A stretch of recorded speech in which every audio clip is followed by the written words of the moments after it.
Thank you, Mr. Chair. Appreciate the opportunity to speak today. I want to be clear, though, this committee continues to fail to conduct oversight on the most important issues that my constituents care about, whether it's the allegations of chronic and extreme law-breaking by ICE, the politicization of the DOJ, FCC, and other executive branch offices to go after Trump's critics, the repeated attacks on Congress's Article I authorities, including the illegal taxation of goods imported into the United States, tariffs, or the illegal withholding of funds appropriated by Congress, a.k.a. impoundments, and on and on and on. And incredibly, virtually the entire Republican caucus has refused to sign the discharge petition to release the entire Epstein files. Earlier this year, GOP leadership recessed early, hoping that the Massey Kana discharge petition would fade away. But that is not going to happen. We're going to keep fighting. We're now one vote shy of the 218 Would the gentleman needed. yield to a question? Four Republicans, including 3 on this committee, have been brave enough to sign that petition. Would the gentleman Meanwhile, yield the to a rest of the question? conference continues to stay silent. Would you yield to a question from me? Absolutely. Are you not keeping up with the oversight? I mean, we have requested more information than the discharge petition, and I think you're trying to create a false narrative that this committee's not doing anything or Republicans not doing anything. This committee's been very aggressive. I applaud the work Epstein. that the committee is doing, but it is proceeding piecemeal, and the discharge petition, as I understand it, would require the entire release of the Epstein files. They're not inconsistent with each other. And I think then it has to go to the Senate. Respectfully, to consider You want us something to just wait? You just want us to just drop everything in the Epstein and I don't wait understand for the why Senate? the Oversight Committee can't do oversight while also signing on to the discharge petition. Because we are asking for piecemeal items from the FBI and DOJ. We are not asking, as I understand it, for the We've entire asked for Epstein everything. files. We've asked for everything. Now, I'll yield back to your Thank you. time. And if I could have a little more time, I'd appreciate it. I urge my colleagues to fulfill our constitutional responsibilities and to do right by the survivors and sign on to that. And respectfully, Mr. Chair, I would urge you to consider that as well. But I want to turn to today's hearing because I believe this is largely political theater meant to distract us from the fact that Donald Trump is illegally deploying thousands of military troops in the streets of Washington, D.C., following on his illegal deployment of military personnel in Los Angeles. And now he's threatening to deploy the military in cities like Chicago, New York, and Portland over the objections of the local mayors and governors. Now, as a reminder, state governors have broad latitude to call up their National Guard, but the president's authority is very limited, and it is limited under Title X authority, which is expressly limited to 3 circumstances. 1, when the United States is invaded or in danger of invasion by a foreign nation. 2, there's a rebellion or danger of a rebellion against the authority of the government of the United States. Or 3, the president is unable with regular forces to execute the laws of the United States. So I want to ask you all to raise your hands if you agree with the following question. Do you believe the United States is being invaded? I want to know for the record there are no hands raised. Do you believe there's a rebellion happening? No. Again, no hands raised. Do you believe the president is unable to execute the laws of the United States without the National Guard?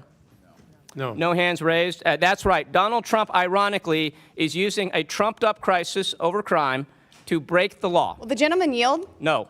In January 2024, a group called United to Protect Democracy published a report entitled The Authoritarian Playbook for 2025, which warned explicitly that if Trump were elected, he would likely follow the same playbook used by authoritarians like Vladimir Putin in Russia, Recep Erdogan in Turkey, Viktor Orban in Hungary, and others. It outlines a number of actions they expected President Trump to take during his second term. So I want you to raise your hand if you think the Trump administration is doing the following. Issuing pardons to licensed lawbreaking. Yes. Raise your hands if you agree with that. Directing investigations against critics and rivals. Yes. Regulatory retaliation. Yes. Federal law enforcement overreach. Yes. Domestic deployment of the military. Yes. It probably won't surprise you to know that as this is exactly what these authors predicted Trump would take as far as actions if he were elected to second term.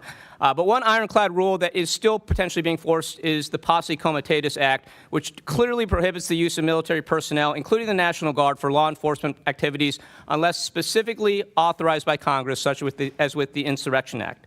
Now, I've actually asked a lot of the National Guardsmen here that I've run into on the streets whether they are allowed to assist with law enforcement, and they've consistently told me that the answer is no.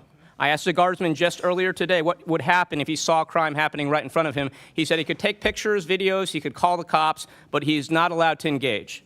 So I'm really appreciative of those who serve in our National Guard, and I'm really, really appreciative that, unlike Donald Trump, they are following the law.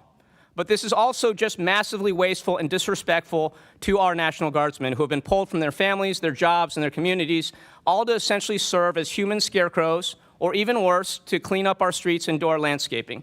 This is not what our Guardsmen were trained to do. It's not what they are signing up to do. It's also massively expensive. President Trump's deployment of the National Guard and Marines to Los Angeles cost over $120 million.